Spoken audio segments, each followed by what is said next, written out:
Hey Carl, it's BJ, listening to your latest episode. And yeah, why is the New Republic so short-sighted and stupid in the Mandalorian Ahsoka period? Well, they have to be because we have to eventually get to those crappy sequels that J.J. Abrams made, where the New Republic falls apart and the happy ending of our heroes is negated.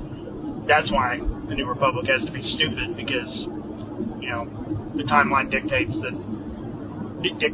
So yeah.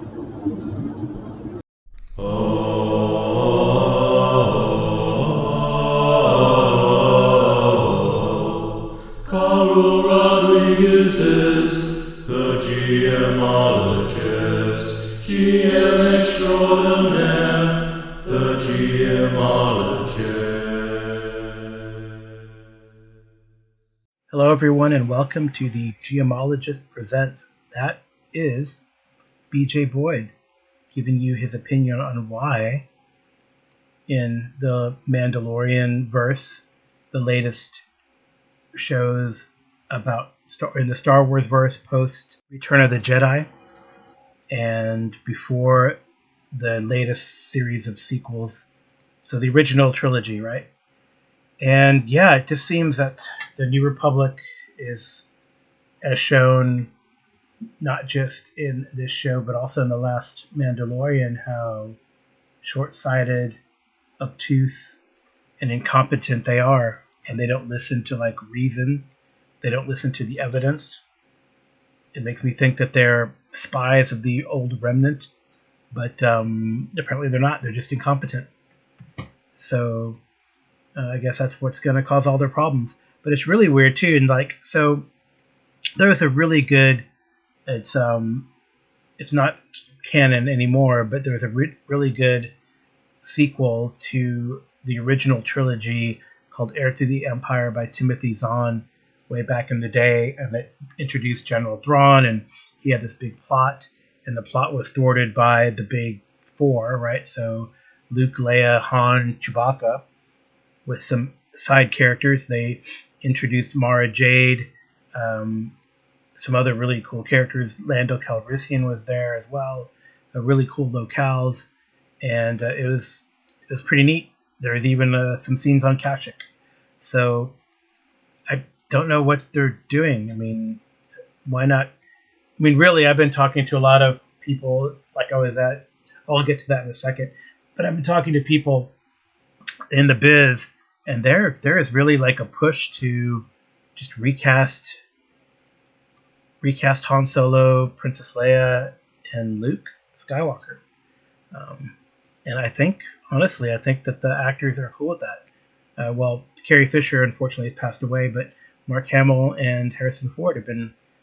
That's fine. They already recast Harrison Ford, right? So in Solo, so there you go. I mean, I don't know what to tell you. So I have been quiet, as you might know, but Amy and I were very busy these last few weeks. So Amy was able to make a contact and get a table at Big Texas Comic Con. So we used to have a PAX South down here in South Texas, and it's gone now for various reasons. And then we had an Alamo City Comic Con that was kind of part of the Comic Con series that not as big, of course, as San Diego, New York, and Philadelphia or others. Well, Philadelphia's has PAX, but in any case, it got revived. It's been revived as Big Texas Comic Con, and Amy was able to get a table for our Crush Foundation, and we were able to raise 3 times as much money as we have in the past. Enough money that it gained us sort of recognition, media recognition, and enough money that Amy's going to be presenting one of those big checks to ThriveWell, which is a group here in South Texas that gives money directly to cancer patients for their treatment and financial help, financial support. So she's going to be presenting that check live at a telethon tomorrow, as I record this, tomorrow being Wednesday the 18th. So we've been pretty busy. But I want to get back into the postings, or into the podcastings. So again, that was BJ Boyd at the top of the show. Next, I have a call, though, from Anthony Runeslinger, also Boyd, but not related, talking about, well, I guess he's calling in finally. Well, I think he said, he clarifies it. He made this recording way back at the beginning of September or the end of August for RPG A Day, but it was misplaced or got lost, and now he's putting it up. All right, so next up, Anthony.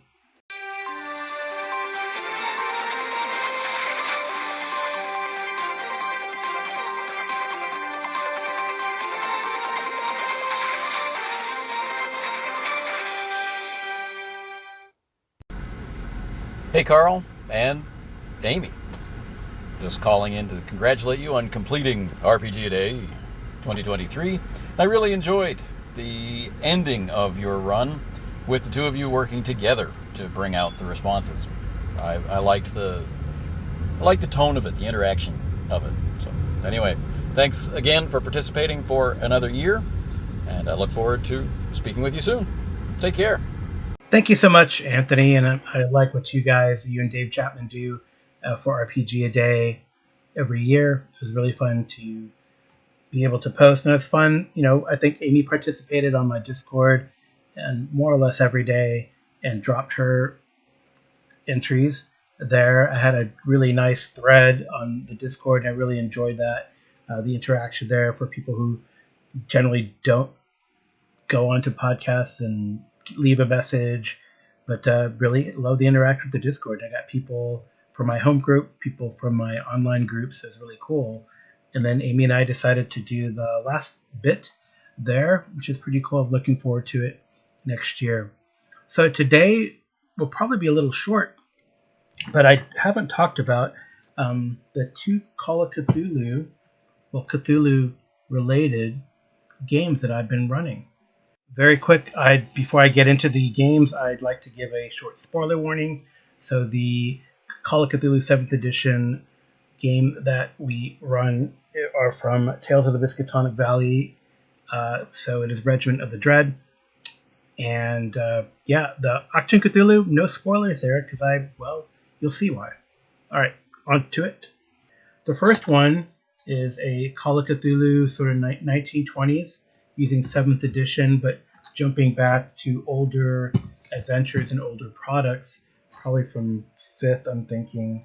I honestly don't know what edition of Cthulhu they are, but they include the Arkham Unveiled book from 1990, Tales of the Miskatonic Valley from 1991. So, kind of older editions. Amy, my wife, originally was a one-on-one game, and she took a character out of the starter set, K Cocaine, ran through the adventure in there. The kind of one-on-one adventure that's in there, the one about books and ghouls, and then she advanced her character some 5 years. So now she is a resident psychiatrist at Miskatonic in Arkham at Miskatonic University, or has an appointment at Miskatonic University, but works as a resident at Arkham Asylum. And we've run several adventures, and then we had just her, and then we had a friend of mine join us, and we've run a couple of adventures out of Tales of the Miskatonic Valley. I've talked about the previous one, which was called... That one was called... it wasn't here. I think it was called something about the heat, and... I'll get it out of it. Was it Dead of Night? No, it was... I don't know which one it was, but I did run one that they did together. Was it that one? It might have been The Condemned.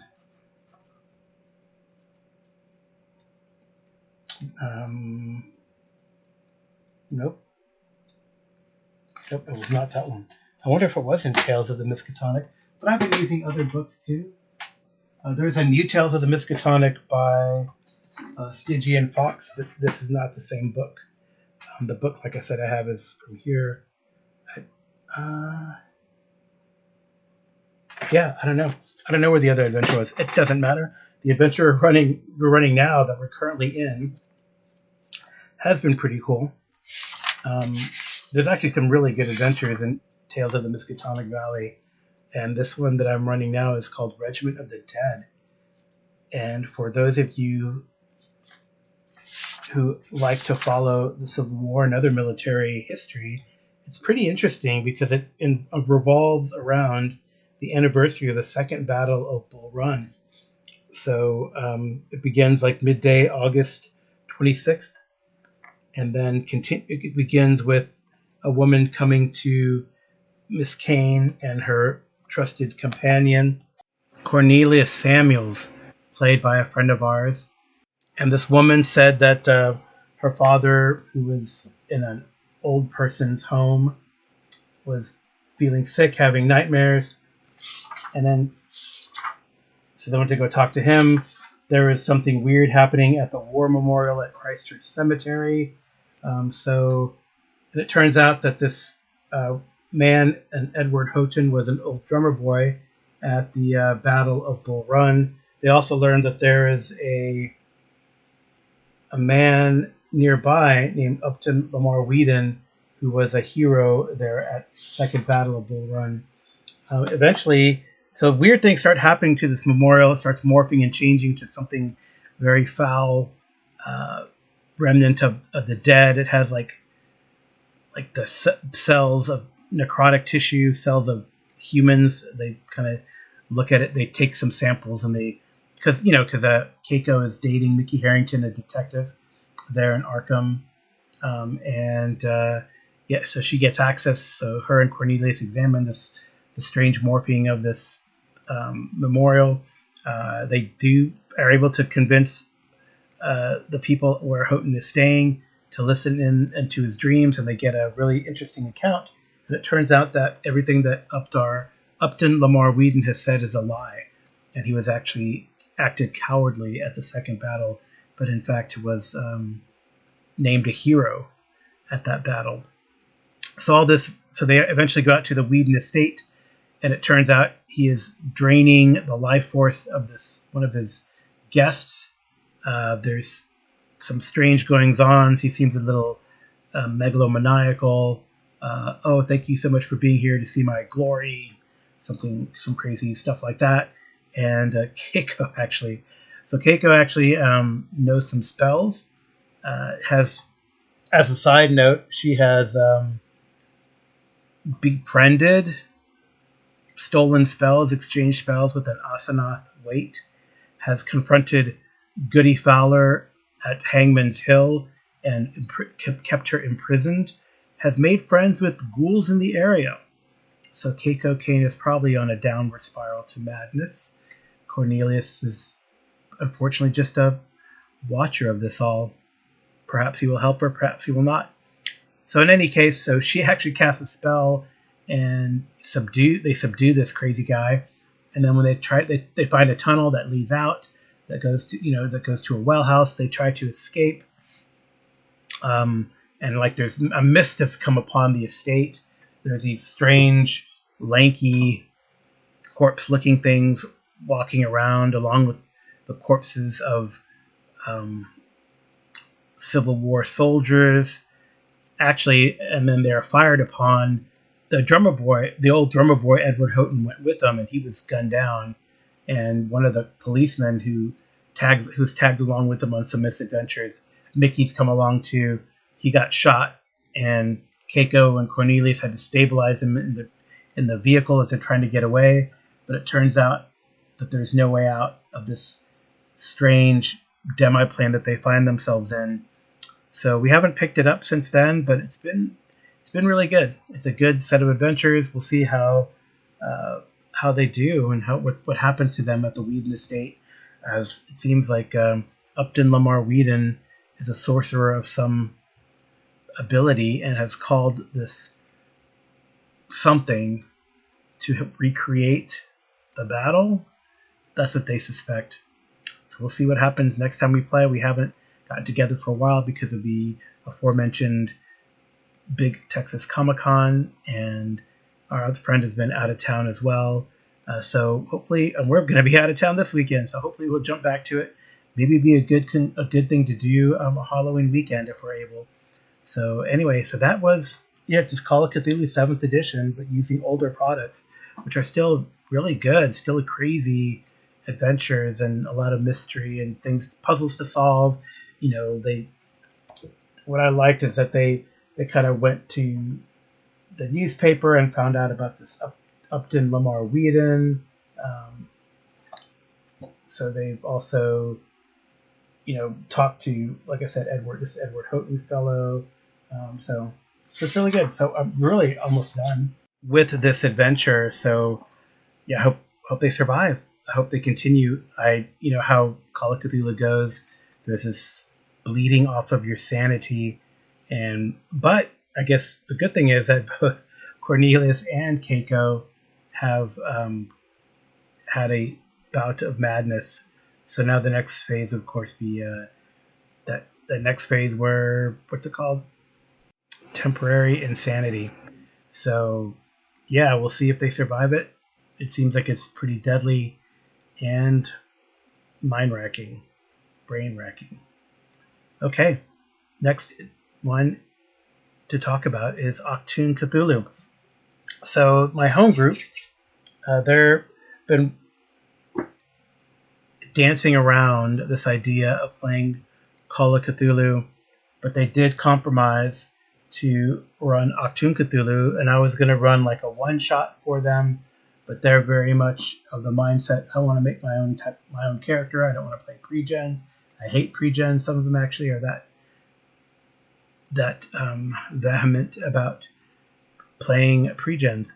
So, I said, I guess we're gonna have a session 0 and make characters, and it took longer than I wanted. I was actually gonna run issue number 0, which is a quick trip to France, but I decided to do something different because in the Game Master's Toolkit there is a kind of game generator. Right? It has a Game Master's Toolkit that kind of gives you a game generator. You can set the time, you can set what they're fighting and all that kind of stuff. So while the players were kind of getting things together and making their players, I came up with an adventure. And again, I kind of tailored it. It was kind of better. It was more fun that way because I was able to tailor it to what the kind of characters the player characters made. Some of them like to do the random thing, and we ended up having 2 Russians and a Norwegian person in our group.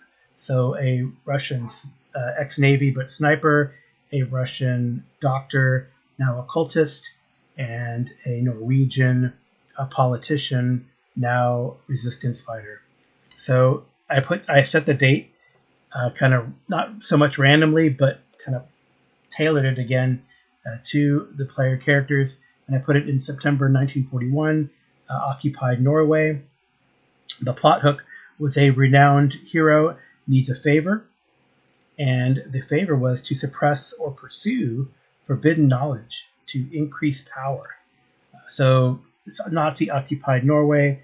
Nazi are obsessed historically with all things from the Viking and Norse culture, but it kind of mingles with the 2 occult groups in the Achtung Cthulhu Nazi regime, which are Black Sun and Not Wolf. Black Sun uses sorcery, Not Wolf uses weird science. So here's what the kind of the gist of it was. So the antagonists were going to free a bound entity from a mountain peak, and we had some support of a Norwegian occultists. So, and the opening scene starts at a tower. So I started the opening scene at a lighthouse, and these Norwegian occultists had called as the favor was one of the resistance fighters, kind of called in a favor to the politician to help him out with something, and he had these 2 guys will probably say have known each other or been in adventures, and he brought them to there. So this is very shortly after the Nazis have betrayed the Russians and are attacking them.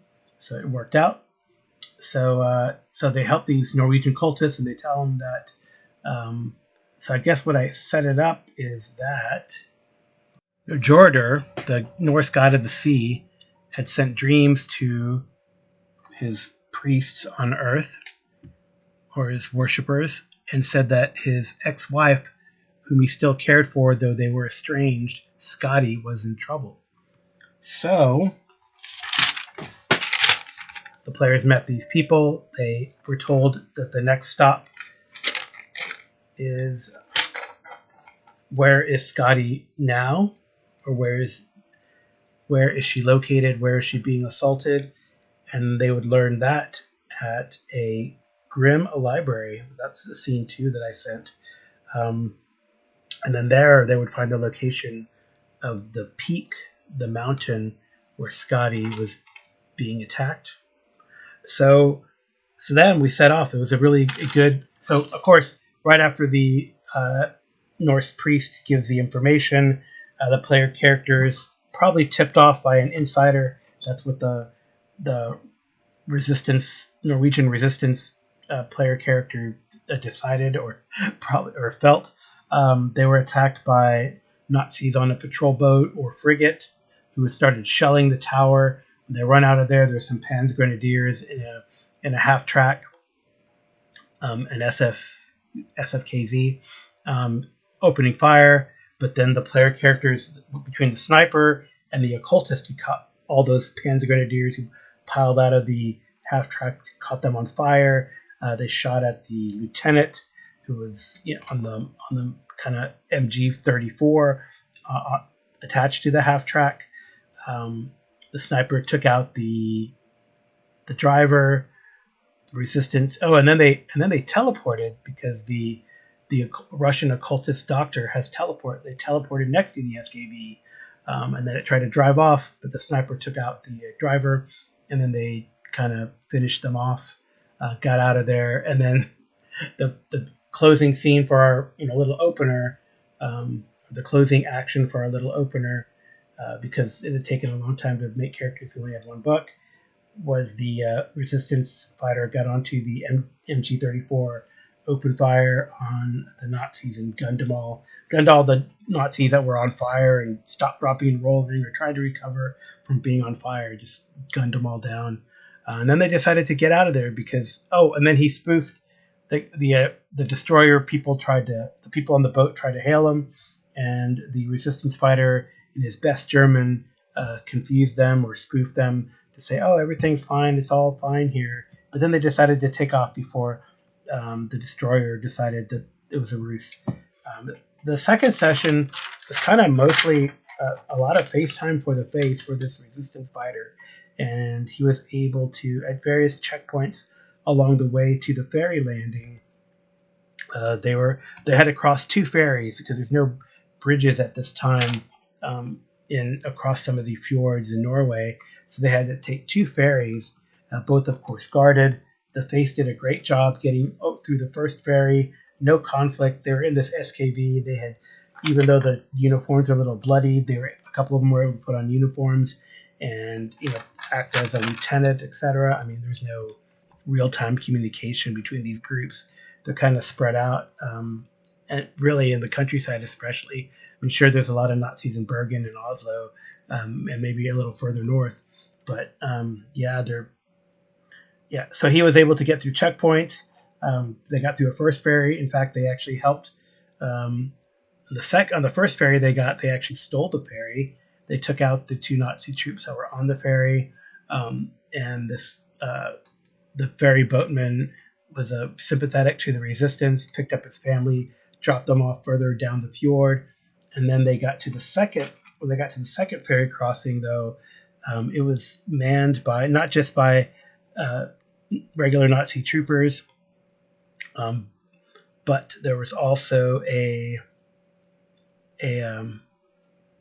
squad of Notwolf there. So these, and they were a bit more suspicious. They started to question what was going on with this half track kind of coming into their midst, unreported. They had kind of heard rumors that Notwolf had a presence up ahead, and had sent a lot of troops, including a big truck, which probably carried a stormtrooper, which is like the Not Wolf mechas. In any case, they can't bluff their way through this past this Not Wolf commander or lieutenant. There's even like one of the Not Wolf boom guns nearby, like lightning trucks or lightning tanks nearby. So they decided like teleport out of there, and they teleport to the ferry. They have a little skirmish or a little fight with the regular Nazi troopers on the ferry, take them out, and then we left it when the Not Wolf troopers, now hearing the gunfire on the ferry, are now turning their attention to the ferry to try to stop it from crossing over to Lavik, where the Grim Library is located that has their answers. More than likely, there are other Not Wolf troops on the other side. Maybe they have the information they need. Maybe they do not. Maybe they're just a step ahead of the group. That's what it seems. That's how it always might be, right? So we'll see how things go. But it's been really fun. It was really fun. Like I said, like I know what the last scene is going to be, and the next stop is going to be. So I don't know. It was really fun to make an adventure for Achtung Cthulhu. The players are excited to take their player characters to other Call of Cthulhu stuff. I've given them choices about what if they want to run a campaign or play in a campaign. Shadows of Atlantis, which sort of spans some time frames in the early war. Serpent of the Sands, would take place in North Africa, and then A Forest of Fear, which seems to take place towards the end of the war during the Battle of the Bulge. So we'll see what they want to do. If they want to use these characters or adapt them, or just maybe they'll just want to jump them forward in time. Who knows? Maybe I can continue to make adventures based on what they want to do and eventually do Forest of Fear. Maybe they want to be transferred to North Africa. I don't know. Maybe they just want to take these, kind of step back in time and then take these characters to Vienna to start Shadows of Atlantis. Who knows? Another cool thing that I am doing is I am going to be running Operation Ocelot again. I ran Operation Ocelot at BSRCon this year, and I'm going to run it at a 4GM event. Just kind of run it again, see how it goes. I need to kind of type some stuff up, print out all the handouts, print out the pre-gens. But this is Operation Ocelot that takes place in the Caribbean. So it deals with the sort of Caribbean, the unknown Caribbean theater during World War II. And I'm going to have the Nazi occult groups looking for something in the jungles of Costa Rica. Starts in Belize City. The player characters go south on a sub hunter boat, torpedo boat. I think they're torpedo boats. I don't remember because I have the outline somewhere. I may or may not have that confrontation like I had at BSRCon with a U-boat, German U-boat, and some other weird stuff that people saw. And then they get to a port city in Costa Rica, a small port city in Costa Rica, and then we'll see how it goes from there. Then they go into the jungles of Costa Rica and get caught up in the shenanigans between a couple of groups. So we'll see. I wonder if it'll go faster live than it will. Sorry, like live and in person versus live and on the Roll20. So I'll let you know how things go when I report next time. But hey, that's a Tale of Two Cthulhus. I think both groups are enjoying them. One is a traditional. I guess the player characters in the Achtung Cthulhu definitely have more stopping power. So I don't know if they ever get to a Shoggoth. I will report here and let you know how that game tackles fighting against Shoggoth. I looked at the stats of Shoggoth, and they're pretty tough. They definitely won't be harmed by small arms fire based on the stats I saw. Maybe a sniper round could do something. Ordnance might do something, but Shoggoth are pretty tough. So anyway, that has been my report on A Tale of Two Cthulhus. I hope you enjoyed it, and it'd be great to hear some feedback. So you can do that by sending me an email or a voice message to geomologist@gmail.com. You can also do the same by sending me a message as a DM on various Discords, or I have a SpeakPipe account that I've linked, I believe, in the show notes. And you can send me a message that's about a minute and a half through that medium. So thank you so much for listening, and I promise I will try to be more regular in my podcasts in the future. So good night and good rolling. Take us away, TJ Drennan, who does the music, and my wife Amy Lee does the clip cover art. Thanks, TJ, and listeners, and Amy.